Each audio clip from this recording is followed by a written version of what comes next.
Machi 15 mwaka 2026 saa 4:45 za asubuhi huko katika eneo la Uyole sokoni jijini Mbeya, kundi la wananchi waliojichukulia sheria mkononi walizingira watu wanaodaiwa kuwa ni wahalifu wanaojihusisha na matukio ya uporaji na upigaji nondo majira ya usiku, ambao walikuwa wamejificha ndani ya nyumba mojawapo iliyoko katika eneo hilo la Uyole.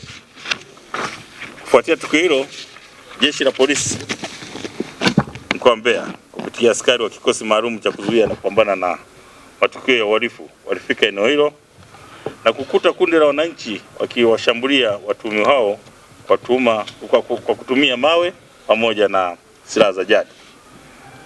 Kwa hiyo katika juhudi za kuwaokoa watuhumiwa hao,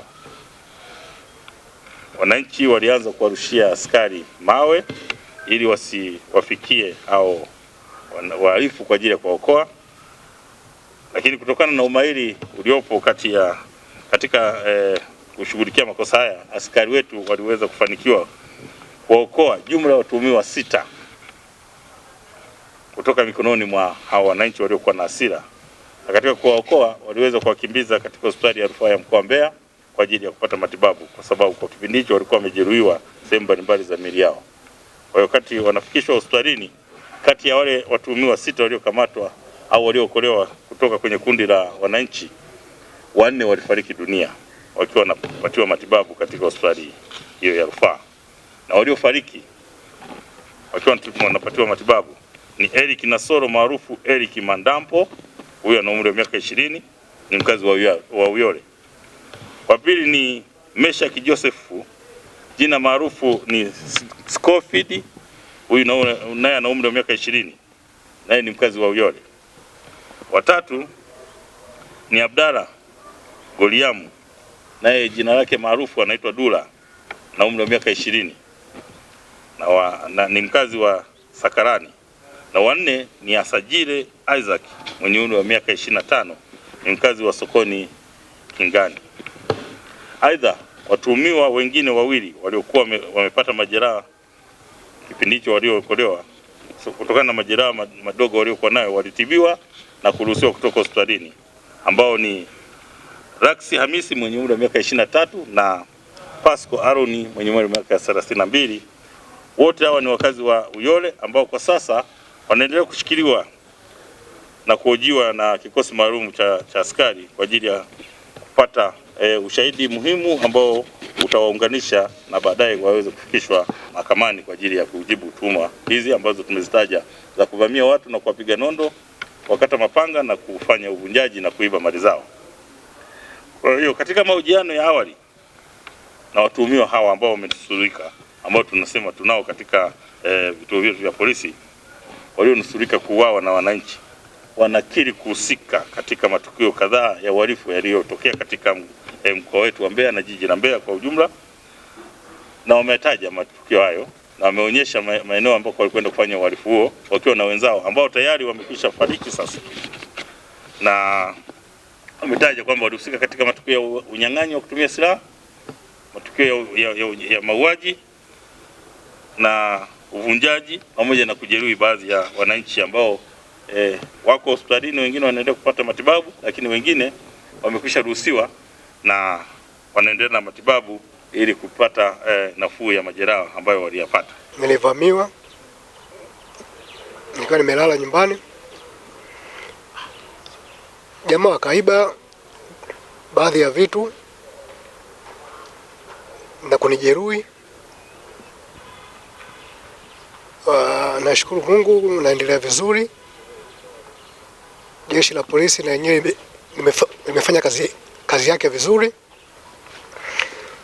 Leo nimeitwa kuja kuangalia baadhi ya mali zilizopatikana. Baadhi nimeviona ni vile, na sina mengi zaidi ya kulishukuru jeshi la polisi na ushirikiano wao. Kutoka kama nyumba ya kwanza, ya pili, ya tatu, ghafla tu nikakuta kuna vijana 3 mbele yangu, kati mimi ananyoa nazungumza habari ya mpira kwanza. Walivyoona tu mauwe kwanza, mechi ya leo. Sasa nikajua kwa sababu kuna mpira, ngoja basi na wenyewe, kwa sababu napita nikaa basi akili yote ikawa imekushama kwamba kuna vibaka.